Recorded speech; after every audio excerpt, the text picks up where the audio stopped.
We have finished the book of Exodus, and we will be in Matthew chapter 6 for a little over a month. We're just kind of going to slowly walk through Matthew chapter 6 as we've seen, right, all these things that God has done, right? All these things that God has been doing for his people, the way he's delivered them, the way he's cared for them, the way he's heard their needs. Right? And now kind of what we're going to kind of turn to is if this is a picture of who God is, right? Now, what is our response to that? How do we respond to who God is and the things that he does? And Matthew 6 does not give us a comprehensive list by any means, but Matthew 6 does give us a few key pieces of what that looks like for us to appropriately and properly respond to God.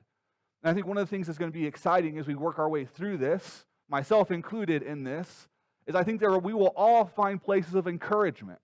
Right? That we'll all find places to say, you know what? That is something that I do have natural bend towards, or God has used me in this way, or God has done this in my life through these things. So I think it'll provide encouragement for us, and I think also all of us at various places will be challenged. Right? Because none of us live the perfect life, and I think there will be places where this passage comes to us and says, hey, here's an area of your life that you could stand to improve. And so I'm excited as we now have this time just to kind of walk through and see places of encouragement in our life, but also places of challenge in our life as we work through these various ideas of what does it look like to have a righteous life, right? And that's kind of the focus of the whole chapter. As you look at chapter 6, verse 1, right? And be careful not to practice your righteousness in front of others, to be seen by them. Otherwise, you have no reward with your Father in heaven. This whole chapter is going to revolve around this idea of what does it look like for us to practice our righteousness. What does it look like for us to practice as people who understand who God is? And we're going to kind of see three main things that play out in that. And then after those three things, we're going to kind of return back to this idea of treasure and possession and where your priority and heart is. And then everything's kind of going to end and culminate in ultimately having a trust in a faithful God. Right? And so because you have trust in a faithful God, right? He is the place of your treasure. Because he is the place of your treasure, you can do kind of the three things that we'll talk about over the course of the next 3 weeks to kind of work backwards from the end of the book or the end of the chapter to the beginning. So he says, hey, you're going to be righteous. You need to live out your righteousness correctly. You need to live out this righteousness because God is faithful. Right? And we've seen a picture of God's faithfulness through the book of Exodus. That God has continued to show himself to be faithful. And so if God is faithful, what should God's people look like? And this is a small piece of what God's people could look like. You could think about architecture as we have somebody building a house across the street. It just was apt and kind of came to my mind. Right? How many of you have ever lived somewhere other than New Mexico? That's almost everybody, right? If you live outside of New Mexico, how often do you see a stucco house? You might find one or two in Texas. Might find Arizona or Colorado, but you're not outside of this geographical area, you are not going to find stucco. Me and Patrick were talking about this morning. Though I'm sure I've seen it and just not noticed, here I don't see siding houses. Hardly anywhere, right? Nobody uses siding. My parents live in Arkansas. I see siding everywhere in Arkansas, right? These signs, right, there's markers, and even the way that these homes are built about where you live, about what marks you. What Matthew 6 is coming along and saying, that should also be true of your life. Your life should have clear markers of the God that you live for. Just like the houses here have clear markers that you live in the state of New Mexico, your life should have clear markers that you are a child of God. And where Matthew begins with this list is the idea of generosity. And so we're going to talk about money twice in this passage. Today we're going to kind of focus more just on having a generally generous lifestyle towards other people. We'll kind of return and talk about this again here in a couple of weeks about what does that look like, about how we think about a larger picture of our possessions in general here in 3 weeks. But what we're going to see today is that a righteous life, like if I want to live a righteous life before God, I am called to live a generous life. So oftentimes we think of generosity as an option. Right? Oh, I have a little extra this week. If you're Jerry, maybe you sold something a little nicer on eBay this week than you did last week, and you have a little extra cash on hand. And you're like, you know what? I'm going to be generous with this little extra that I have. But I think what we see biblically is that actually, no, if I want to live right before God, generosity should be a general character of my life in all seasons. And that generosity, though today we will talk mainly about money, that generosity, I think, actually just comes to cultivate a lifestyle. Do I live as a generally generous person? Am I generous with my time? Am I generous with my possessions? Am I generous with my money? Am I generous with my abilities? There are lots of ways for us to be generous beyond money, although we should also be generous with our money. But if I desire to live righteously before God, I will be a generous person. That my practical life, the practical things I do, are a reflection of my relationship with God. If you want an example of this, you can turn to Acts chapter 10, verse 2. So what is happening in Acts chapter 10 is God is getting ready to call Paul. He's going to move from Saul to Paul, right? He's going to call him. He uses this man named Cornelius in the process. That he comes along Paul after his conversion on the Damascus road. God sends him to Cornelius. Cornelius then helps kind of guide him to the truth of who Christ is. And it makes this description of Cornelius, that he is a pious man, a God-fearer, and then he gives, the author of Acts, most likely Luke, gives two examples of what it means to be a pious God-fearer. That he gives generously to the poor, and that he prays. Out of all of the things that Luke could have highlighted in his life to show, here is this righteous, God-fearing man, he chose to say, no, his righteousness and his God-fearing is seen in the fact that he has a care for the poor and that he prays. And as you look at Matthew 6, what are the very first two things that we begin to talk about in Matthew 6? That you give generously to those who are poor and that you pray. And so if I desire to live a righteous life, I will also therefore live a generous life. And what we're going to see play out, not just today, but over the next 3 weeks, is that what righteousness really is that righteousness is a posture of my heart that is then therefore seen in the way that I live. The way that I live is a reflection of what my heart desires are. And it's not simply just about the actions that I do, because the actions that I do could have any number of motivations to them. The unrighteous hypocrite in this passage still gave. It's not that he did not give. The distinction between the hypocrite and God and Jesus' call to righteousness is not the giving itself, but is the heart posture behind the giving that motivates the action to begin with. And that's the true sign of what a righteous life looks like.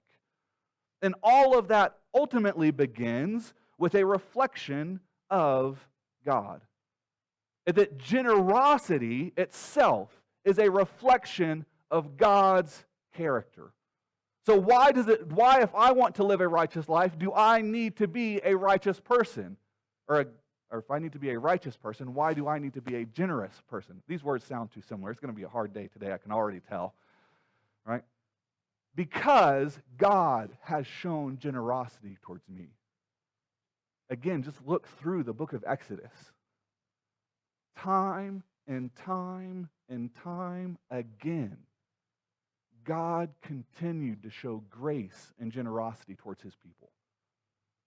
To those who were in need, to those who had no other place to turn but to God for help. And God said, I will be faithful and bring you through all of these things.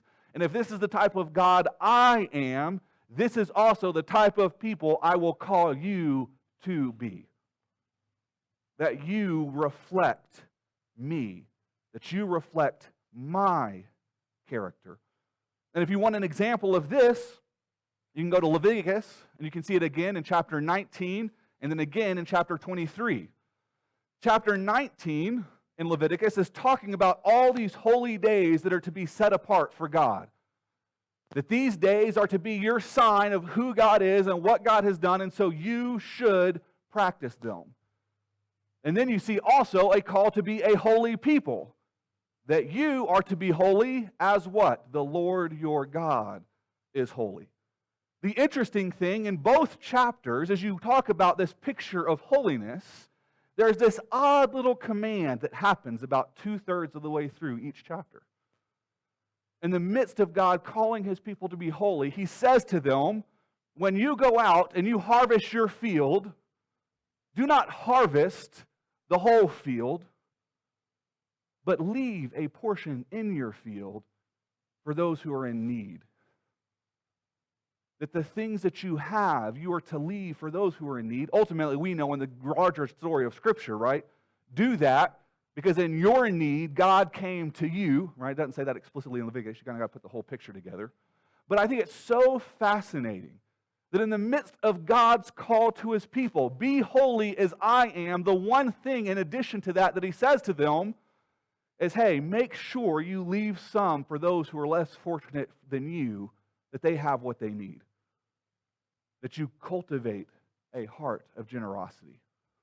That you cultivate a heart that is a reflection of how God has acted towards you. And if that is a sign of who you are. And as you work through, it's interesting. Matthew kind of highlights these three things as a marker of Jewish piety, right? As Terry kind of talked about, right? Matthew's writing to a Jewish audience. This Jewish audience really kind of had three key things. What did a pious person do? A pious person did alms or gave to the poor, right? They gave alms, they prayed, and they fasted. Right? This is the sign of a pious person. Right? And so as we think about what does this look like in all of these pieces, right? There's no particular command in all of the Old Testament, right? To say, hey, go give alms. There's no command that specifically says that, but what you see repeated over and over and over and over is reflect God's character in your life. God cares for those who are poor and marginalized, so you should also care for them. So because of that general call to be a reflection of God in the Jewish context, right, this idea of almsgiving became a really important piece of the puzzle. Because this was their mechanism to care for all of those who were marginalized and less fortunate, did not have the things they needed. Maybe it was a widow who no longer had a spouse to provide an income for her, right? She had no real way to make a living that was substantial or significant. And so what she'd do, she would come to the synagogue. The synagogue would have this set-aside amount of money that they could then help her to at least get through her daily needs. So then, in this Jewish context, what would you do, right? As a pious person, you would come to the synagogue and you would give for alms. So that when the poor came to the synagogue, that they would then be able to have the things that they needed. And this was a reflection of how God desired to care for those who were less fortunate in need within a community. This cultivated an idea of, no, I just want to be a reflection of God. I want to worship God through being a generous person by acknowledging how he has treated me and then being a reflection of that. That's worship. That we worship God in the way that we handle our money, the way that we handle our time and our possessions. That it's in that we say, you know what, God, you have been so kind and gracious to me. And if you struggle with trying to think about, well, where has God been kind and gracious? I guarantee you, God's done lots of things in your life.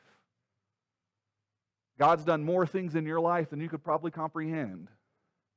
And if you still can't think of any physical thing that God has done, God has given you the gift that you needed most, redemption from your sin. God has been so generous.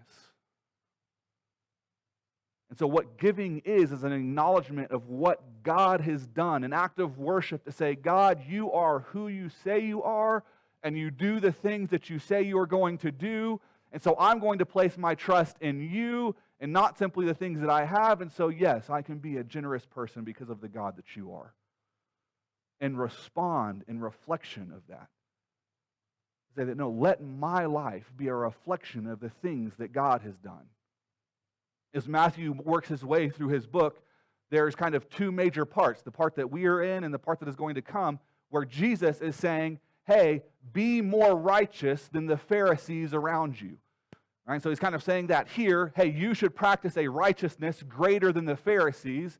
How do you practice a righteousness greater than the Pharisees? You do that by giving in a way that is secret, not to bring your own praise. We're going to talk about that here in a second. And then he kind of goes on and he talks about it again kind of towards the end of the book. And if y'all are familiar with this passage where Jesus comes and he's talking about those who are going to enter his rest, right? And he talks about in Matthew 25 that there's this group of people who think that they've been righteous, these righteous Pharisees, right? They think that they're going to get to enter God's rest. The end of time comes and they don't enter. And they're left like, well, why didn't we get to enter? And he says, hey, when I was hungry, thirsty, poor, in prison, all these things, you did nothing for me. And the Pharisees say, when did we ever see you like this? He's like, whenever you saw the least of one of these like this, you saw me.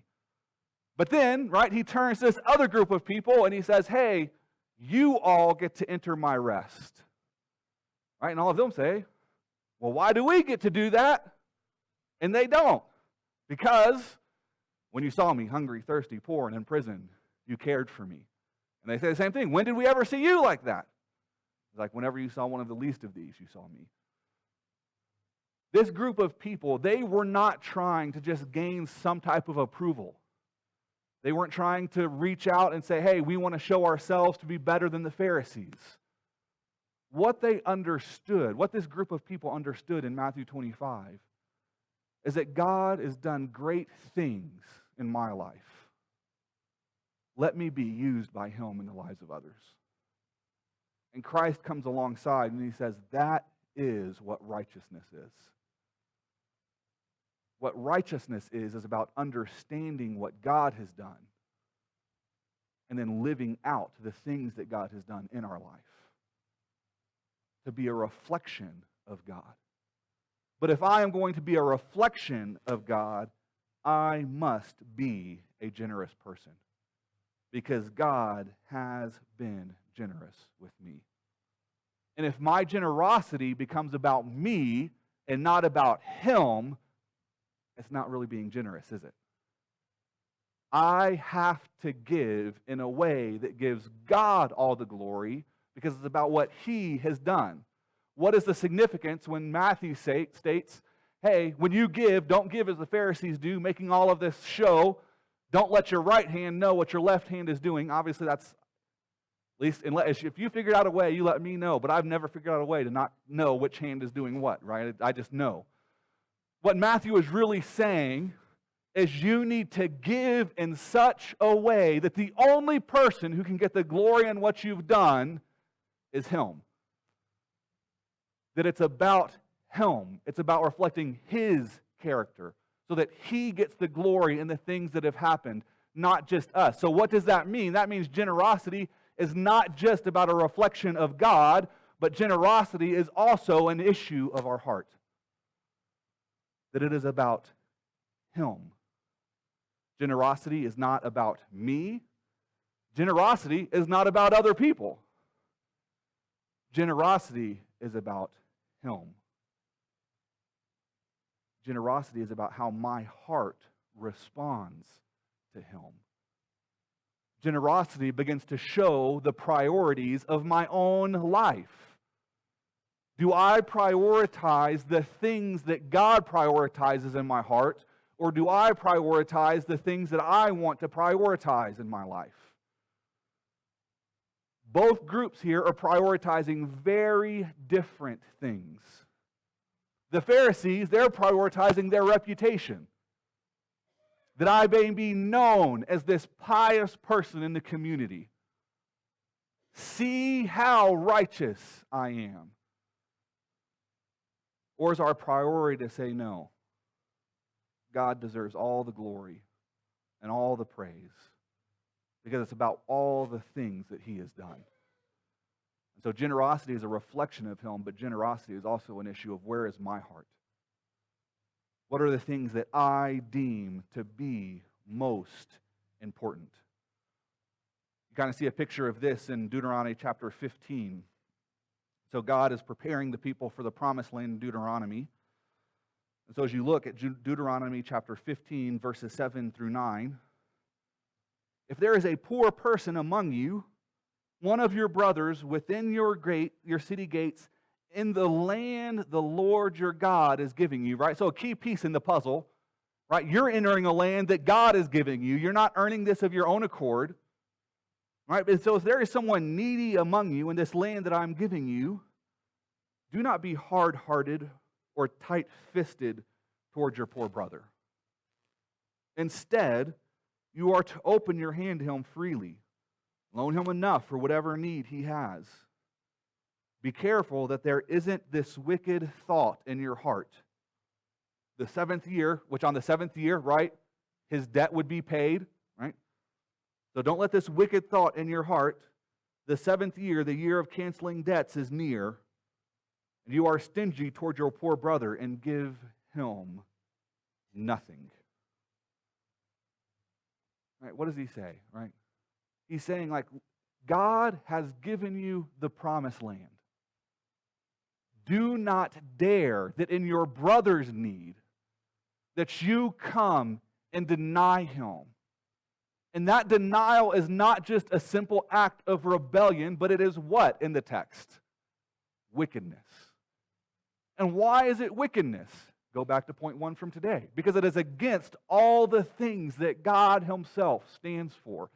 How can you, remember God's calling them into the promised land to be a blessing to all nations, a signpost for them? How can you be a sign to the world of who God is and yet practice things contrary to the way that he acts? How can you as a church be a signpost to the world of who God is and yet be contrary to the way that he acts? When there is needy among you, when there is needy around you, what is the call of the church?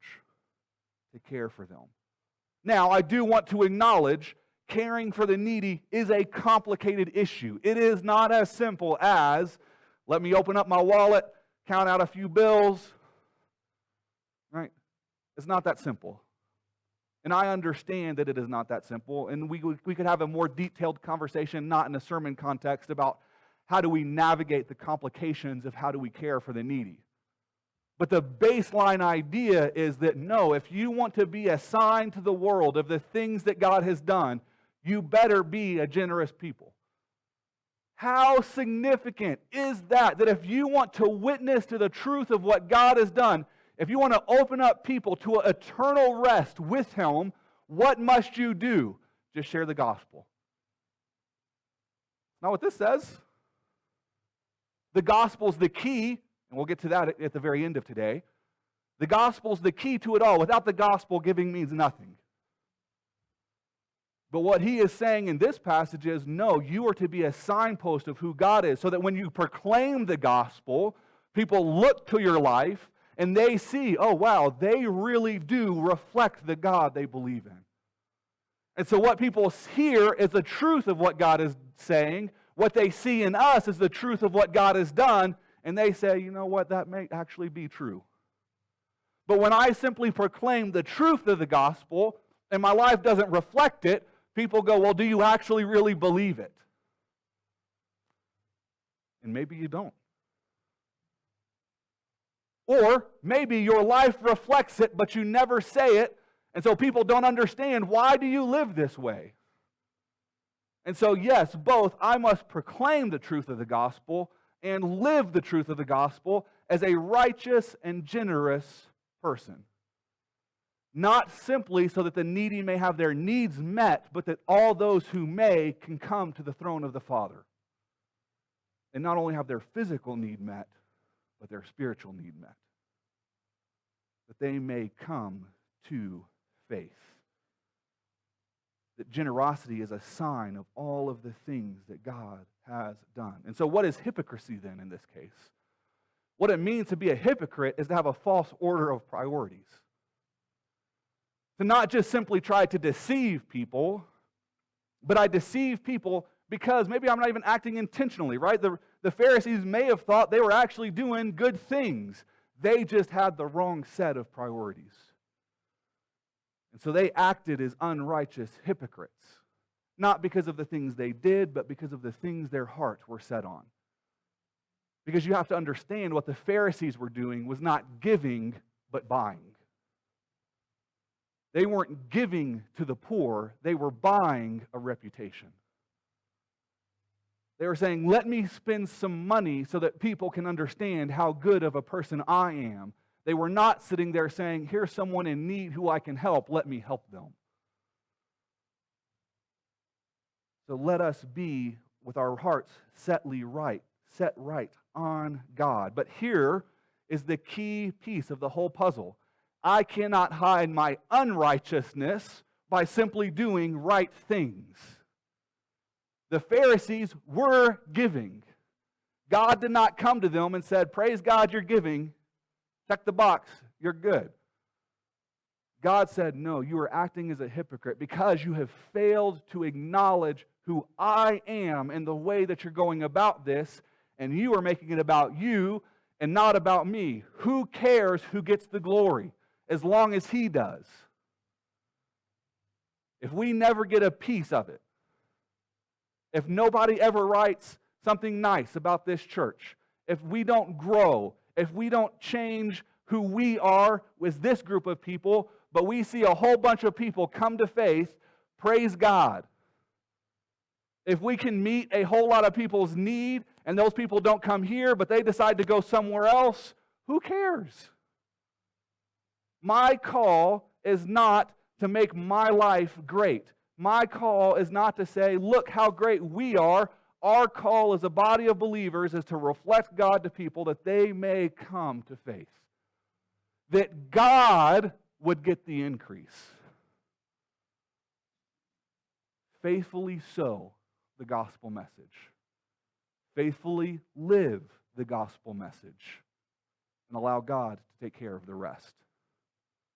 To seek the reward that really matters. And the reward that really matters is Him. And everything else doesn't even get to come in second. It is Him. There is a reward when you live out righteousness, but you just don't live it right. But that reward is simply of this world. People may esteem you a good reputation. You may feel really, really good about yourself. But you don't have what really matters. A right focus towards God. And that's what changes everything. And no matter how hard you try to hide your false motives in your life, your unrighteous motives in your life, no matter how hard you try in the actions you do, those things will always come to the front. Sooner or later, it will be clear, is your priority you or is your priority Him? Because what's going to happen? Sooner or later, something's going to happen and it's going to be difficult and you're going to stop. And you're going to be like, it's not worth getting hard. It's not worth all the hardship that this brings. Let me not be as generous as I thought I should be. Your focus is going to be on the wrong thing, and sooner or later that will come out. You can only mask your true self for so long. And even if you can mask it with someone here for a long, long time, guess who you can't mask it from? Him. Because He sees, right, even in the passage, right, He sees not what only is done in public, but what is done in secret. And He knows. So maybe you are super slick, and you can hide your false motive from me and from other people, but you can't hide it from Him. And if it's His approval that matters and not my approval that matters, then that matters to you. that you live rightly before Him. That your heart determines the reward that you get. Does my heart desire simply a change in this world? Does my heart desire Him? And if it desires this world, it will get things of this world. And if it desires Him, it will get eternal things. I care a lot more about those eternal things than I do these things. That is far, far, far more important. And the reason that generosity is a reflection of Him and generosity is an overflow of our heart is that ultimately, generosity is an overflow of what God has already done in my life. What it means to be truly generous is not simply about the actions that I do, but it's about this overflow of all the amazing things that God has done.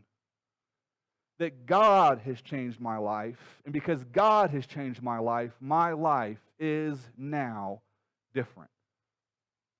1 John 3:17 talks about this too.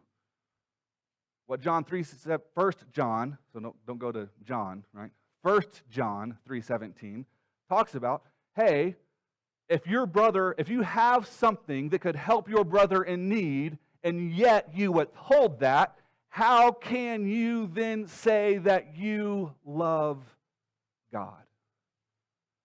Because if you love God, you understand what God has done in your life, and you understand that He has not withheld from you your need. That you had a need for salvation. And God granted you that need. And if I truly love Him and understand what He has done, then I will not also then withhold the need that my brother has. Out of the overflow of what God has done in my life. Or maybe you could turn to 2 Corinthians chapter 8, verses 1 through 6. Paul is writing to the church at Corinth, and he makes reference to this church in Macedonia. He says, there's this church over in Macedonia. And you know what? This church in Macedonia, they were poor. They weren't even a wealthy people. But out of a desire to be involved in the ministry of what God was doing, they gave generously. Because they desired to be a part of God's work, because they understood the amazing work that God had done in them. And that their life was an overflow of that. And so if you're not picking up on the theme, generosity is really an act towards God and not towards other people. Proverbs 19:17 explicitly states that. Hey, when you give to the poor, it is a loan to God. That I am acting towards Him, showing care for Him.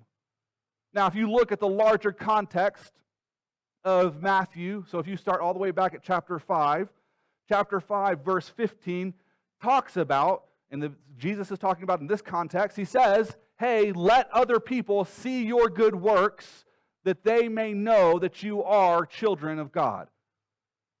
So how do we mesh being children of good works with, hey, do what's in secret, so that they may not know? What you're seeing play out through the book of Matthew is that in verse 15, what Jesus is saying is let them see the change in your life. Let them see that you are no longer the person you once were. That God has changed you. You have a love for Him. Because you have a love for Him, you have a love for people generally. Let them see that change in your life. What we see by the time we get to chapter 6 is not only does God change your life, but God also changes your priority to say that, hey, don't let them see all the righteous things you do, because that's going to make the story about you and not about the one who it really should be about. Let them see the change in your life from someone who used to deal with anger and hatred and being mad all the time to now that person who is kind and gracious and caring towards others. Let them see the change in that person who was always about accumulating. Right? We all know that person who we know they have lots and lots of money, but every time it's like pinching pennies trying to talk to them, hey, I just have a little need.